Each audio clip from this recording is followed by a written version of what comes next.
La 6e édition du Festival du film européen se tiendra à Kinshasa, capitale de la République démocratique du Congo, du 10 au 30 mai. Cette année, l'Europe voudrait partager son expérience avec la République démocratique du Congo afin de développer le cinéma congolais. Un député national s'inscrit en faux pour la liquidation de la compagnie d'aviation congolaise Congo Airways. Patrick Magnombo, c'est de lui qu'il s'agit, plaide pour la régularisation avec le dette de cette compagnie. C'est les sommaires de ces 19h. Mesdames et messieurs, bonsoir et merci de nous recevoir chez vous pour ce journal qui sera à Lubumbashi, au Nord Kivu et même dans la province du Tanganyika. Les élections de gouverneurs ont bel et bien eu lieu dans 10 provinces de la République démocratique du Congo ce vendredi 6 mai 2022. Une gouvernance féminine à la tête de 3 provinces, dont le Tanganyika, Maïndombe et la Lomami. Mais le suspense reste entier dans le Congo central où Nefertiti Ngundiaza et Gimbadou iront au 2e tour. Même exercice également dans la province de la Tchopo. Des images et commentaires dans nos prochaines éditions. Les femmes d'exception du Congo passent d'un mouvement à une association de femmes. La structure passe, comme je le disais tantôt, de l'informel au formel. Une représentation de ces femmes qui évoluent dans divers domaines ont eu aujourd'hui 2 entretiens avec le chef de l'État, Félix Antoine Tshisekedi Tshilombo. Elles ont, entre autres, évalué la participation des femmes dans des instances de prise de décision. Reportage. Elles étaient une quarantaine représentant un échantillon de femmes congolaises appelées femmes d'exception. Ces dernières ont été reçues par le président de la République Félix Antoine Tshisekedi Tshilombo ce jeudi 5 mai 2022 dans la soirée. Ces femmes ont réitéré leur détermination à accompagner le chef de l'État durant sa mandature à la tête du pays. Elles ont eu une séance de travail de plus de 2 heures avec le père de la nation dans son cabinet de travail de la Cité de l'Union africaine. Plusieurs questions ont fait l'objet de cette rencontre. L'échantillon des femmes congolaises d'exception a partagé avec le chef de l'État sur le bilan de son exercice en 3 ans et le nouveau format de ces mouvements de femmes qui est parti de l'informel pour devenir aujourd'hui une association dénommée Femmes d'exception du Congo. Nous lui avons présenté les bilans, c'est ce qu'il a pu réaliser. À titre d'exemple, la nomination des femmes à la tête des institutions, à l'exemple de la Banque centrale,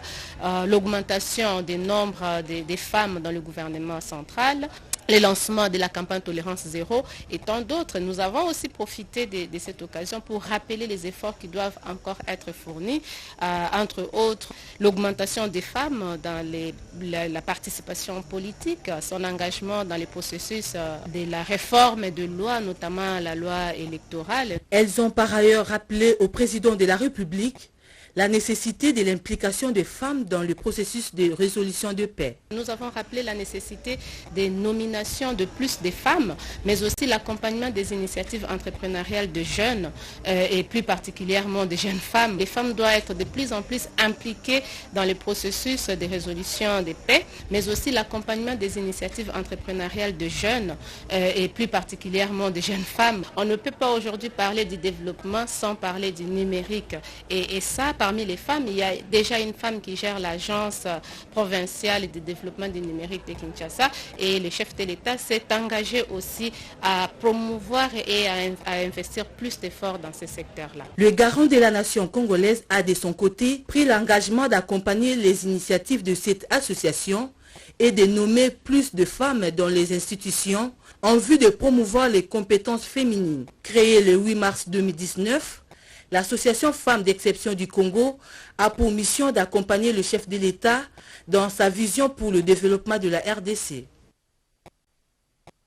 L'administrateur de l'Organisation internationale de la francophonie a rencontré ce matin le Premier ministre Jean-Michel Sama Lukonde. Ils ont parlé de l'accompagnement de l'organisation du 9e jeu de la francophonie qui se tiendra à Kinshasa dans le tout prochain jour. Pati Tondongo pour le reportage. Invité à la commission de l'aménagement du territoire Infrastructures et nouvelles technologies de l'information et de la communication de l'Assemblée nationale, ATI-NTIC en sigle, le DG de la Régie des voies aériennes RVA, Adolphe Chungu Maungu, était ce jeudi 5 mai 2022 devant les élus du peuple pour répondre à leurs préoccupations sur le fonctionnement de la RVA. 3 points ont été soulevés à cette occasion, à savoir le dossier GOPAS, la modernisation des infrastructures aéroportuaires et le conflit qui oppose la RVA à la Metelsat. Plus d'une vingtaine de questions ont été posées au DG de la RVA qui nécessitent bien sûr des réponses afin d'éclairer la lanterne de la représentation nationale. Les questions, elles étaient pertinentes et pointues. Ça cadre bien avec tous les problèmes structurels qu'on rencontre à la RVA. C'est vrai, il y a donc des questions qui ont porté sur les statistiques. Je ne pouvais pas donc le fournir, donner donc les réponses à ces questions. Je me suis engagé dans le 48 heures de répondre de manière écrite à toutes les questions, sans exception. Voilà, vous venez là de suivre l'audition du directeur général de la Régie de voies aériennes à la commission de l'Assemblée nationale. Revenons à ce que je vous disais tout à l'heure avec l'entretien de l'administrateur de l'Organisation internationale de la francophonie avec le Premier ministre Jean-Michel Sama-Lukonde autour de l'accompagnement du 9e jeu de la francophonie à Kinshasa. L'Organisation internationale de la francophonie vient de renouveler son soutien et accompagnement à la République démocratique du Congo pour l'organisation des 9e Jeux de la francophonie en août 2023 à Kinshasa. Le Premier ministre Jean-Michel Sama-Lukonde Kyenge en a eu les assurances ce vendredi de la délégation de l'OIF conduite à la primature par le ministre de l'intégration régionale et de la francophonie. Cet engagement a été marqué par la signature hier jeudi de l'avenant au calendrier des charges de l'organisation de ces Jeux à Kinshasa. Selon le ministre Didier Manzenga Mukanzu, le chef du gouvernement a pris l'engagement de suivre personnellement ces dossiers à chaque étape de son parcours. Il s'agit ici de l'organisation du 9e Jeu de la francophonie de Kinshasa, prévu pour l'année prochaine, soit du 28 juillet au 6 août 2023. Nous donnons les assurances, d'ailleurs, vous avez la preuve, après la signature de l'avenant, ça signifie que c'est l'engagement, non seulement de la RDC, c'est l'engagement aussi de l'Organisation internationale de la francophonie, qui a reconnu les dates prévues pour l'année prochaine. Nous nous sommes déjà mis au travail et le Premier ministre lui-même s'est engagé et d'ailleurs, il nous a rassuré que lui-même, il va suivre ce dossier et donc à chaque étape. Je pense aussi que notre venue ici est pour continuer à travailler en partenariat, en véritable partenariat avec le gouvernement de la RDC, avec le Comité national des Jeux de la francophonie, que l'OIF est prête à accompagner. Et nous avons déployé en même temps que notre visite une série de missions techniques. L'administrateur de l'OIF, Geoffroy Montpetit, a rassuré plutôt la volonté de son institution pour la réussite des 9e Jeux de la francophonie en République démocratique du Congo. Toujours en actualité, l'idée de liquider la compagnie d'aviation nationale congolaise Congo Airways pour créer une autre n'est pas soutenue par plusieurs députés. Patrick Magnombo, par exemple, fait son plaidoyer pour Congo Airways qui est mise en mal par des dettes. On le coûte au micro de Sylvie Mombo. Le partenariat signé entre Ethiopian Airlines et notre gouvernement a beaucoup d'irrégularités. Vous savez qu'aujourd'hui, nous avons une compagnie nationale, Congo Airways, que nous avons. Je crois que c'est le moment de soutenir cette compagnie. On ne peut pas avoir des compagnies aériennes nationales. Au moment qu'on a créé Congo Airways, c'était en 2014, on avait un budget de 4 milliards de dollars. Dieu aidant, avec notre président actuel, son Excellence Félix Antoine Tshisekedi, ici à l'Assemblée nationale, nous avons voté un budget de plus de 10 milliards de dollars. Est-ce que avec un budget de 10 milliards de dollars, nous pouvons encore revenir en arrière pour faire des leasing, pour aller louer les avions d'autrui et venir les exploiter ici chez nous. Et donc, pour le moment, je crois que ce n'est pas le moment de soutenir ces partenariats de la création de Air Congo. Nous devons nous tous nous liguer pour dire non parce que ça ne répond pas à la vision du chef de l'État.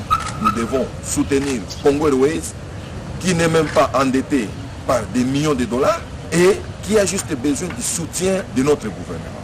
Ma correspondance était juste de demander au chef de l'État de s'impliquer afin qu'on puisse surseoir les projets que le gouvernement, notre gouvernement avait signé avec Ethiopian Airlines. Et puis, avant son entretien avec le Premier ministre Jean-Michel Samaloukonde, Geoffrey Monpetit a eu hier à signer un avenant au cahier de charge du nouveau calendrier pour l'organisation du 9e jeu de la francophonie. Il l'a signé avec le ministre de l'intégration régionale pour le côté congolais et lui-même l'administrateur de l'Organisation internationale de la francophonie, Geoffrey Monpetit. Reportage. Signature de l'avenant au cahier des charges du 9e jeu de la francophonie de Kinshasa. Le ministre de la coopération et intégration régionale, Didier Mazenga, est l'administrateur de l'Organisation internationale de la francophonie, OIF. Geoffroy Monpetit, deuxième personnalité de l'OIF, arrivé à Kinshasa depuis le 3 mai dernier. Ce protocole d'accord tient compte des prévisions en respectant la prolongation pour bien organiser cette fête culturelle et sportive, suivant la recommandation du Conseil permanent de l'OIF. Le directeur national du 9e jeu de la francophonie, Isdo Kwanjam, et la directrice du Comité international des jeux de la francophonie, Zeina, présente dans la capitale depuis le 28 avril, étaient de la partie. Cette signature confirme l'engagement de la RDC pour la tenue de ces jeux. Avec l'engagement de son Excellence, Monsieur le Président, le chef de l'État, sur sa vision d'organiser ce 9e jeu. Nous nous sommes engagés que le 9e jeu soit organisé en 2023. Mais du fait qu'il y a le cahier de charges qui a été signé pour l'organisation de ce jeu et qu'il y a eu changement de date, l'administrateur est obligé de se déplacer pour Kinshasa. Cela justifie la signature qu'on vient de s'engager. L'OIF reste toujours disposé d'appuyer le comité national du jeu, a souligné Geoffroy Monpetit, administrateur de l'OIF. L'OIF est là et continuera à appuyer le comité national des jeux de la francophonie avec notre expérience, la mise à disposition d'expertise et le partage d'expérience pour la bonne organisation d'événements sportifs et culturels de grande envergure. Isdor Kwanjam s'est dit confiant de la réussite de ces jeux avec les infrastructures en construction. Les assises du colloque international sur la violence se sont clôturées sur un point positif avec la participation de scientifiques venus de tout le coin du monde, des échanges et perspectives dans la lutte contre les violences sexuelles ont fait l'objet de cette rencontre. C'était à l'université de Lubumbashi dans la province du Haut-Katanga. Colloque portant sur violence, identité et construction de la nation se sont éteints ce dimanche 1er mai 2022. Plus de 80 communications et 6 panels d'experts venus de 4 coins du monde ont réfléchi sur des questions liées au thème général. Le représentant du ministre de l'Enseignement supérieur universitaire, Lofembe Benkeya, a remercié le recteur et son comité de gestion pour l'organisation et les réflexions de qualité. Monsieur le recteur, très cher professeur Kishiba, à vous, au comité de gestion, au comité d'organisation, nous vous adressons nos meilleurs sentiments de satisfaction, nos encouragements de continuation et le soutien de la tutelle pour les prochaines réalisations. Clôturant les assises, le recteur de l'UNILU, le professeur Gilbert Kishiba Fitoula, a souhaité que la RDC, composée de plusieurs ethnies, devienne une nation arc-en-ciel. Ce n'est pas l'étroitesse de ce temps qui compte, c'est l'intensité de ces échanges et des perspectives qui se profilent à l'horizon pour le compte de ce qui est possible de réaliser lorsque les scientifiques et les universitaires se rencontrent. La RDC, composée de plusieurs ethnies, de plusieurs différences, doit devenir une nation arc-en-ciel. Une riche cérémonie qui a eu le mérite de reconnaître l'engagement des valeureux fils et filles de ce pays à qui des diplômes ont été décernés. Une délégation conjointe de la province de l'Ituri et celle du Haut-Ouélé sera à Kinshasa. Ils vont saisir les gouvernements centraux pour délimiter les deux provinces. C'est l'une des recommandations de la conférence pour le règlement pacifique de conflits des limites. Des renforcements des relations interprovinciales en général et la bonne cohabitation entre les peuples du Lituri et du Haut-Ouélé. Il se tient depuis ce jeudi à Ariwara, une rencontre réunissant les autorités des deux provinces après l'incident malheureux du 17 avril dernier dans la localité de Nzinzi, dans la chefferie du Kalikomi. Dans son mot d'ouverture, le gouverneur militaire de Lituri, le lieutenant général Luboyanka Chamadjoni, attend voir à l'issue de cet échange le deux peuples matérialisés, la vision du chef de l'État, Félix Antoine Tshisekedi Tshilombo, celle de la solidarité nationale et la stabilisation. C'est dans la réalisation de cette vision que le président de la République, chef de l'État, a décrété l'état de siège pour stabiliser la province de l'Ituri, en proie à des conflits récurrents mettant en mal la cohésion sociale et la cohabitation pacifique des communautés. Même vœu réitéré par le gouverneur du Haut-Ouélé, Christophe Basséane Nanga. Mon collègue a dit la paix, sans laquelle aucun développement n'est envisageable. Nous condamnons toute forme de violence, d'où qu'elle vienne, par n'importe qui puisse le perpétrer. Et nous sommes là pour deux choses, la paix et les développements. Un communiqué final sanctionnant cette rencontre est attendu. Dans les heures qui suivent, signalons que cette assise intervient après celle du mois de mars dernier, tenue à Isiro sur les échanges interprovinciaux pour le bien-être des populations de ces deux provinces. Et puis, l'inspecteur général de finances, Jules Alinguetti, était dernièrement aux États-Unis où il a sensibilisé les investisseurs à venir même dans la partie est de la République démocratique du Congo. Aujourd'hui, les chefs coutumiers du Nord Kivu apportent leur soutien à l'inspecteur général de finances et continuent de soutenir l'état de siège pour la paix et la cohésion nationale. Recueilli par Rodépanda. Des autorités traditionnelles du Congo, l'ANATC ainsi, comité provincial du Nord Kivu, a suivi avec une attention particulière les différentes réactions de certains compatriotes à la suite de l'intervention du chef de service de l'inspection générale des finances à la conférence sur les investissements en République démocratique du Congo tenue aux États-Unis. Au nom de la cohésion nationale, l'Alliance nationale des autorités traditionnelles du Congo ANATC ainsi de la province du Nord Kivu, en sa qualité de gardienne des terres et des vallées ancestrales, invite toutes les couches de la population de se désintéresser des discours pouvant semer l'animosité entre le peuple congolais. L'Alliance nationale des autorités traditionnelles du Congo ANATC ainsi exhorte l'ensemble de la population du pays en général et celle de la province du Nord Kivu en particulier d'être soudés et solidaires. L'idéal serait que la population puisse se ranger derrière nos forces armées de la République pour mettre hors d'état de nuire les ennemis de la paix. Enfin, l'ANATC encourage ses services d'aller de l'avant dans la traque des détourneurs des derniers publics. Commencé à 14h15, la réunion a pris fin à 15h30 minutes.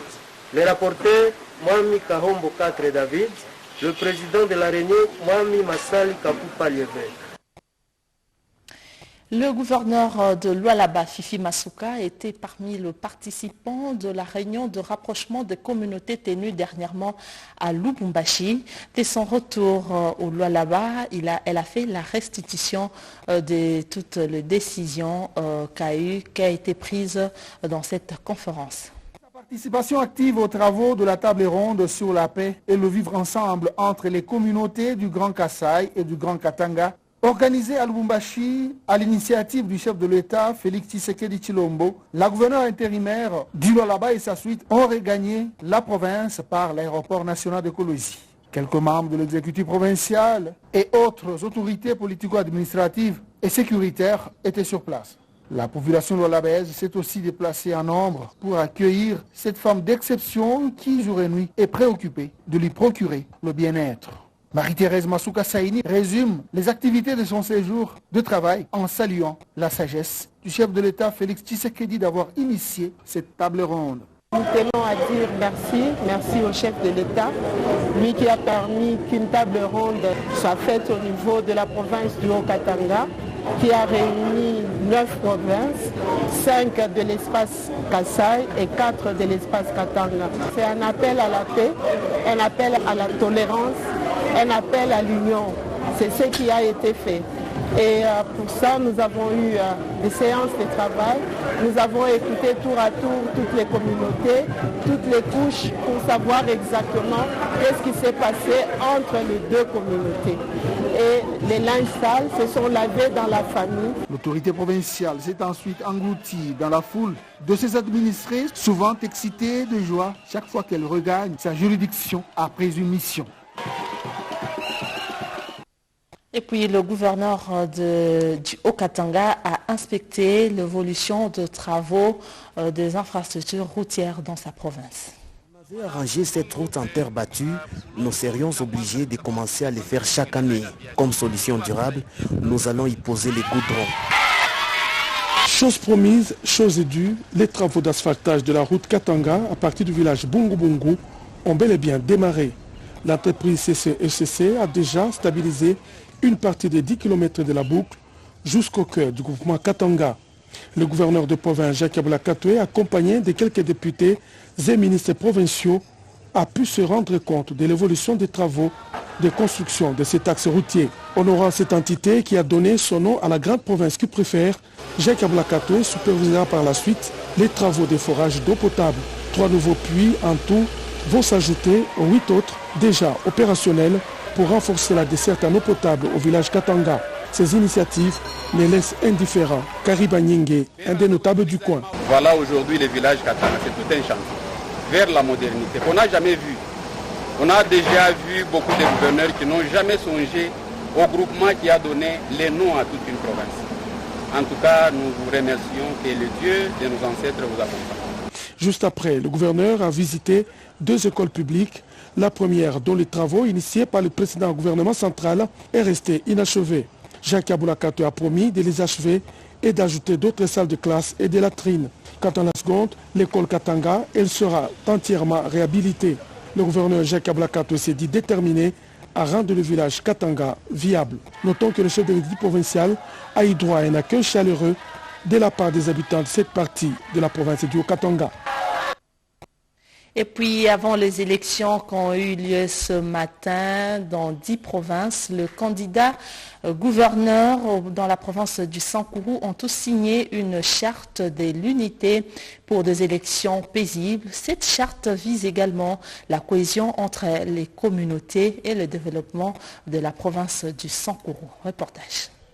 Sankourou appelle à l'unité pour l'épanouissement intégral de cette province.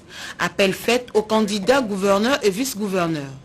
C'était à l'issue de la signature des chartes de paix avant, pendant et après les élections.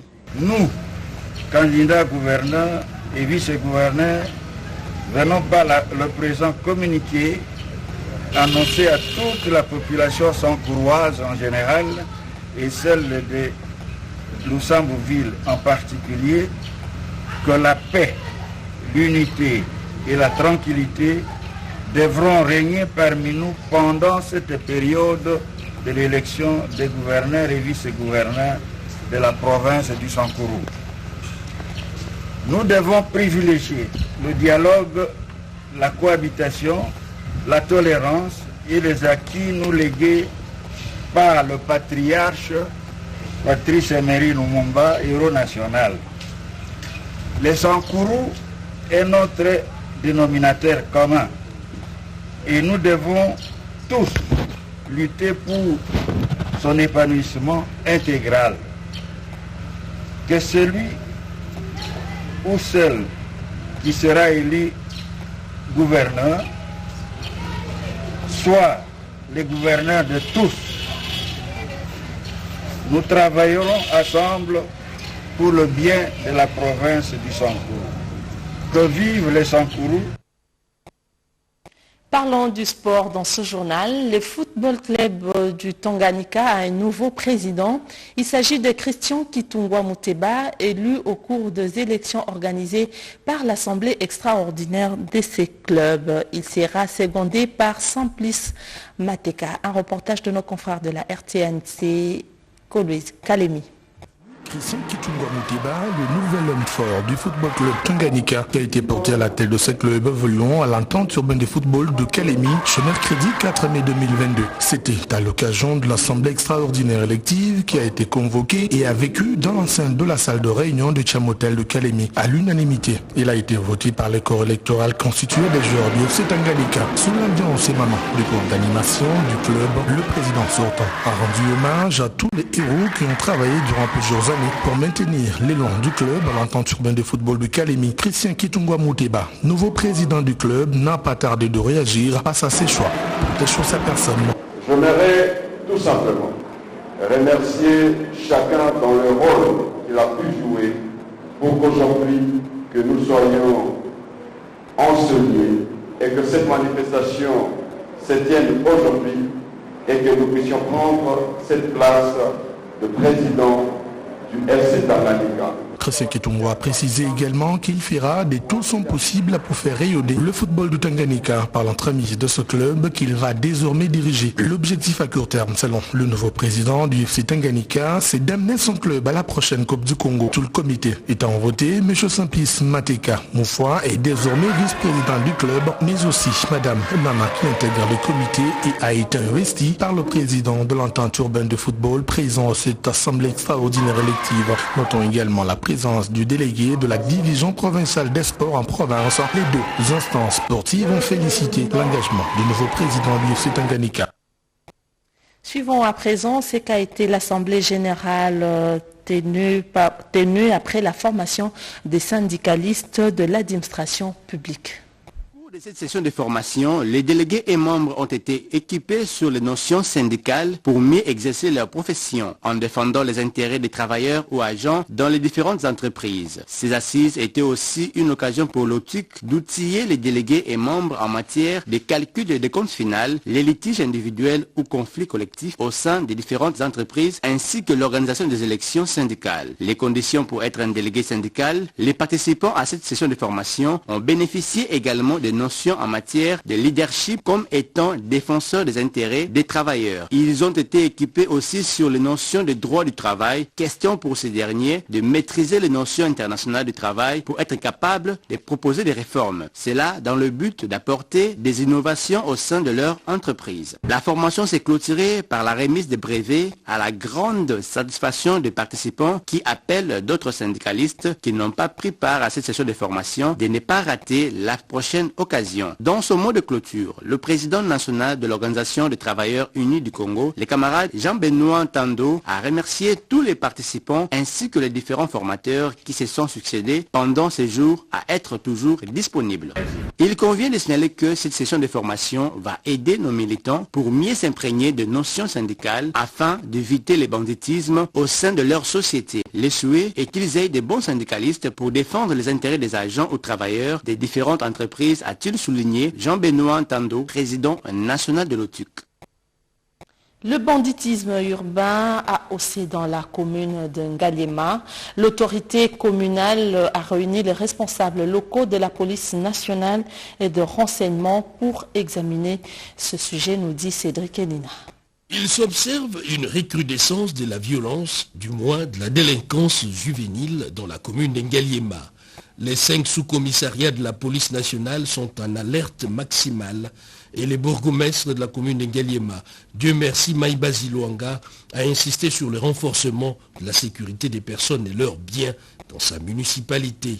Et cette réunion de sécurité communale a permis non seulement de faire le point d'une manière générale, mais aussi de cibler les quartiers les plus touchés par les phénomènes Kuluna. Les bandits urbains qui sont des rescapés de Kanyamakasese, qui sont revenus dans les différents quartiers en Ngaliema et ils commencent à s'aimer maintenant les troubles ou des pagailles. Et nous avons instruit au commandant Siat que de régler le plus vite possible ces problèmes-là dans les rayons d'action. Parce qu'il y a quand même certains endroits où il n'y a pas la présence de la police. Il faut maintenant installer le point chaud pour que la population soit protégée par la police. Et nous avons décelé certains des policiers qui ne font pas leur travail. Et nous avons instruit pour la énième fois encore au commandant chef de régler le problème.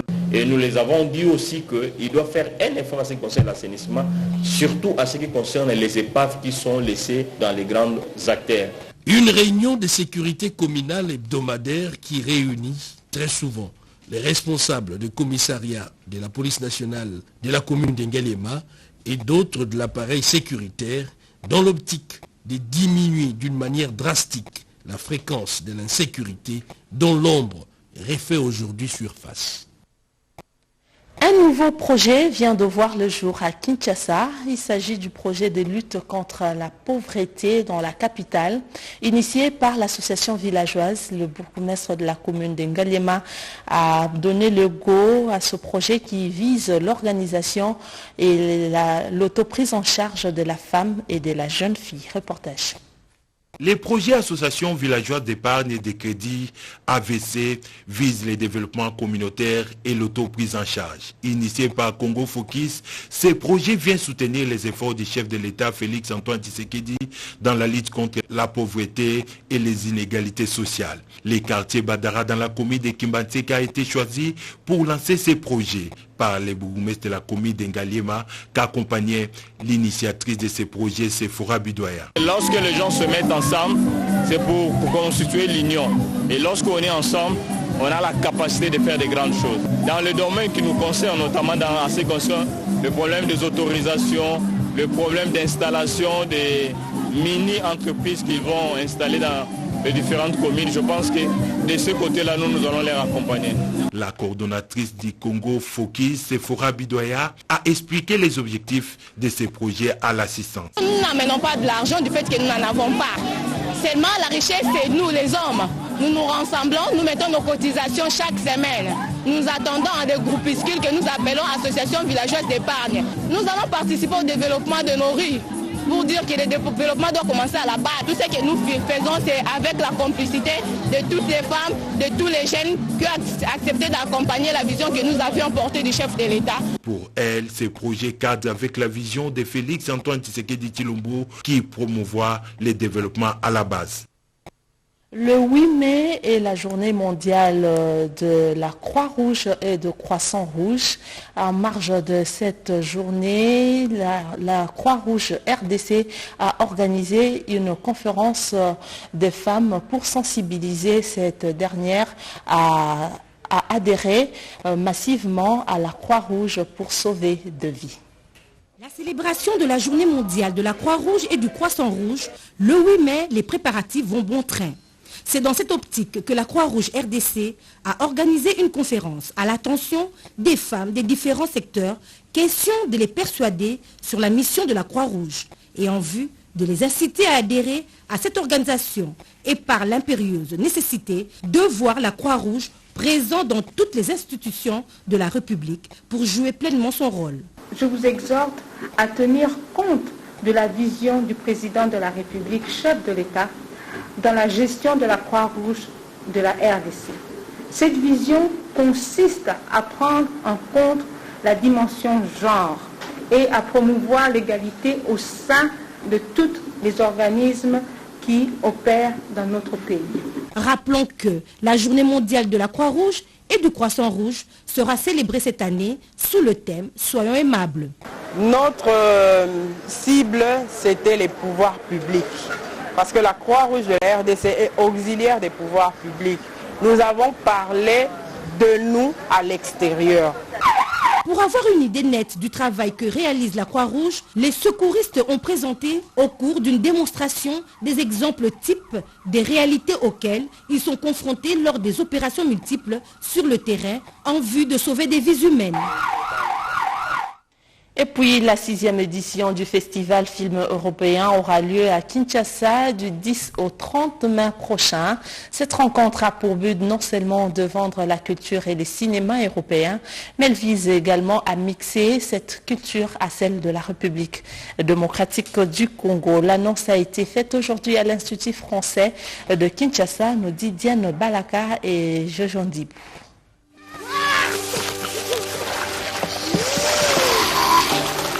La 6e édition du Festival du film européen se tiendra du 10 au 30 mai prochain à Kinshasa. Annonce faite au cours d'une conférence de presse tenue ce vendredi à l'Institut français de Kinshasa. Cet événement est organisé chaque année depuis 2017 en RDC par Paul Unique et coordonné par l'Institut français de Kinshasa avec l'appui de la délégation de l'Union européenne. Le Festival du film européen mettra en exergue l'actrice française de renom Catherine Fro et la productrice et réalisatrice de films d'animation Malika Brahimi. Un festival de grande ampleur, les partenaires européens se sont mobilisés pour offrir une programmation variée. C'est une programmation très éclectique, vous verrez, avec des films venus de partout en Europe et des films congolais également, tout à l'heure, qui sont représentatifs aussi de la production locale, qui, nous le savons, malgré les difficultés de diffusion et les difficultés de production, est une production très riche et un secteur qui est en plein essor ici au Sud. La 6e édition va mettre sur scène plus de 250 longs métrages et courts métrages européens et congolais gratuits dans 5 villes du pays. De masterclass, des ateliers, des rencontres professionnelles, des conférences, de projections seront également de la partie.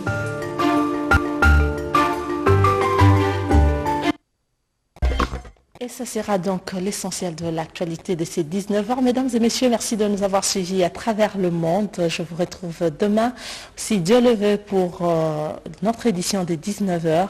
Mais avant d'y arriver, ce soir à 20h, Sandra Niang va me remplacer sur ce même plateau pour la suite de l'actualité. Merci de nous avoir suivis. Au revoir.